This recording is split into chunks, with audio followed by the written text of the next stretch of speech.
Alarm की कर्कश ध्वनि से विशाल की नींद टूटी। वह धीरे धीरे उठा और बाहर रखी दूध की थैली लेने के लिए गेट की ओर बढ़ा। जब उसने गेट खोला तो उसके होश उड़ गए। उसके घर के कंपाउंड में दीवार के सहारे एक लड़की बैठी थी, जो शायद नींद में थी। उसे देखकर विशाल की जुबान से स्वतः ही निकल पड़ा, अरे कौन हो तुम और यहाँ क्या कर रही हो? विशाल की तीखी आवाज से लड़की की नींद टूट गई। वह घबराकर उठी और फिर अचानक विशाल के पैरों में गिर गई। मुझे बचा लीजिए साहब, वे लोग मुझे मार डालेंगे, प्लीज मुझे बचा लीजिए। लड़की की आवाज कांप रही थी। उसने विशाल के पैर पकड़ लिए थे और उसके आंसू विशाल के पैरों पर गिर रहे थे। इस अनजान और अनचाही परिस्थिति में विशाल घबरा गया। उसने अपने पैर छुड़ाने की कोशिश की, लेकिन लड़की ने कसकर पकड़ रखा था। विशाल झल्लाकर बोला, पहले मेरे पैर छोड़ो और सच सच बताओ कि तुम कौन हो और यहाँ क्या कर रही हो। कौन तुम्हें मारने की धमकी दे रहा है? लड़की ने आंसुओं के बीच कहा, साहब मैं सब कुछ बताऊंगी, पर पहले मुझे अंदर ले चलिए। वे लोग यहीं कहीं छिपे होंगे। अगर उन्होंने मुझे देख लिया तो वे मुझे मार डालेंगे। लड़की की आवाज में इतनी गहरी दहशत थी कि विशाल निरुत्तर हो गया। विशाल ने चारों ओर नजर दौड़ाई, लेकिन कोई दिखाई नहीं दिया। वह थोड़ी देर के लिए चुप रहा, फिर बोला, ठीक है मेरे पीछे आओ, लेकिन पहले रोना बंद करो। लड़की चुपचाप विशाल के पीछे पीछे कमरे में आ गई और विशाल ने दरवाजा बंद कर लिया। उसने लड़की को सोफे पर बैठने के लिए कहा और खुद भी सामने वाले सोफे पर बैठ गया। अब बताओ तुम कौन हो और मेरे घर के कंपाउंड में क्या कर रही हो? कौन तुम्हें मारने की धमकी दे रहा है? लड़की ने आंसू पोंछते हुए कहा, साहब मेरा नाम पूजा है। मेरी शादी अर्जुन से हुई थी। वह एक बदमाश निकला जिसने शराब, जुआ और सट्टे में अपनी जिंदगी बर्बाद कर ली। वह टैक्सी चलाता है, लेकिन अपनी बुरी आदतों के लिए उसने मुझे 20 लाख रुपए में अपने पड़ोसी विक्रम को बेच दिया। विशाल की आंखें फैल गई। क्या? ये तुम क्या कह रही हो? उसने चौंकते हुए कहा। पूजा ने सिर झुका लिया और अपनी कहानी जारी रखी। अर्जुन मुझे विक्रम के घर ले गया और कहा, लो अब यह तुम्हारी जिम्मेदारी है, और वह वहां से चला गया। जब मैंने जाने की कोशिश की तो विक्रम ने मेरा हाथ पकड़ लिया और कहा, मैंने तुम्हें 20 लाख रुपए में खरीदा है, ऐसे कैसे जाने दूंगा। तब मुझे एहसास हुआ कि मेरी सुंदरता ही मेरे विनाश का कारण बन गई थी। विशाल ने पूजा को ध्यान से देखा। वह वास्तव में बहुत खूबसूरत थी। उसकी स्थिति को समझते हुए विशाल ने उसे सांत्वना देते हुए कहा, अरे अब रोना बंद करो, आगे क्या हुआ बताओ। पूजा ने अपनी बात जारी रखी। वह दिन से मेरा शोषण शुरू हो गया। जब मैंने विरोध किया तो उसने मुझे बुरी तरह मारा। मैंने पुलिस में शिकायत दर्ज करवाई, लेकिन यह मेरी सबसे बड़ी भूल साबित हुई।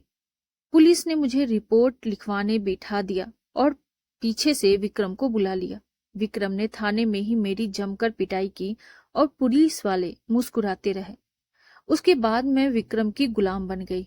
विशाल कुछ कहने ही वाला था कि अचानक डोरबेल बज उठी। उसने स्क्रीन पर देखा कि 2 अजनबी चेहरे बाहर खड़े थे। पूजा ने चिल्लाकर कहा, ये वही लोग हैं, दरवाजा मत खोलना साहब, वे लोग मुझे मार डालेंगे। विशाल ने ऑडियो ऑन कर पूछा, कौन है? बाहर से आवाज आई, साहब एक लड़की है, वह यहाँ आई है क्या? विशाल ने उत्तर दिया, नहीं यहाँ कोई नहीं है, अब जाओ यहाँ से। जब दोनों लोग चले गए तो पूजा ने विशाल का आभार व्यक्त किया। साहब आपने आज मेरी जान बचाई है, मैं आपकी जिंदगी भर गुलाम रहने को तैयार हूँ। उसने विशाल को गले लगा लिया, लेकिन विशाल ने तुरंत उसे पीछे हटने को कहा। थोड़ी देर बाद पूजा ने एक तस्वीर की ओर इशारा करते हुए पूछा, ये लड़की कौन है आपके साथ? विशाल ने हंसते हुए कहा, वह मेरी पत्नी श्रुति है। आज दोपहर तक वह घर आ जाएगी। पूजा ने मुस्कुराते हुए कहा, तो क्या मैं भी मिल सकती हूँ उनसे? विशाल ने तुरंत मना कर दिया, नहीं, तुम उनसे नहीं मिल सकती। अगर वह तुम्हें यहाँ देखकर कुछ गलत समझ बैठी तो? पूजा ने समझने का अभिनय करते हुए कहा, आप सचमुच बहुत डरते हैं अपनी पत्नी से। विशाल ने थोड़ी सी हंसी के साथ उसे फ्रेश होने के लिए भेज दिया और खुद भी सैंडविच बनाने की तैयारी में जुट गया। थोड़ी देर बाद पूजा ताजगी भरी दिखने लगी। लेकिन विशाल का ध्यान उसके कपड़ों की ओर गया। वह श्रुति के कपड़े पहनकर आई थी, लेकिन कपड़े उसे तंग आ रहे थे, जिससे उसके शरीर के आभार और भी स्पष्ट थे। विशाल उसकी ओर देखता रह गया। तभी फिर से डोरबेल बज गई। इस बार विशाल ने स्क्रीन पर देखा कि पुलिस खड़ी थी। उसके दिल की धड़कन तेज हो गई। पुलिस अंदर आई और पूरे घर की तलाशी लेने लगी। तलाशी के दौरान बेसमेंट में किसी लड़की की घुटी घुटी आवाज सुनाई दी। जब पुलिस ने बेसमेंट में जाकर देखा तो पूजा, जिसे अब काव्या के नाम से पहचाना गया, हाथ पैर बंधी और घायल अवस्था में पड़ी थी। उसने पुलिस को बताया कि विशाल ने उसे किडनैप कर लिया था। पुलिस ने विशाल को गिरफ्तार कर लिया। विशाल की पूरी दुनिया उजड़ चुकी थी। उसने जो मदद की वह अब उसके लिए बर्बादी का कारण बन चुकी थी। काव्या उर्फ पूजा ने उसे धोखा दिया था और अब उसकी पत्नी श्रुति भी वापस आ रही थी। विशाल समझ नहीं पा रहा था कि वह इस हालत में कैसे निकले। विक्रम और उसके साथियों ने अब विशाल से 1 करोड़ रुपए की मांग की ताकि वह मामले को रफा दफा कर सके।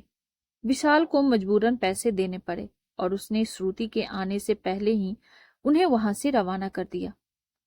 विशाल के दिमाग में बस यही गूंज रहा था कि उसने एक अजनबी पर भरोसा करके कितनी बड़ी गलती कर दी थी। उस दिन के बाद विशाल ने सीख लिया था कि इस दुनिया में किसी पर आंख मूंदकर विश्वास करना कितना खतरनाक हो सकता है। आपको हमारी ये कहानी कैसी लगी कमेंट बॉक्स में जरूर बताइए और ऐसी ही ढेरों सारी कहानियों के लिए वीडियो को लाइक, शेयर और चैनल पे नए हैं तो सब्सक्राइब करना न भूलें। Thank you.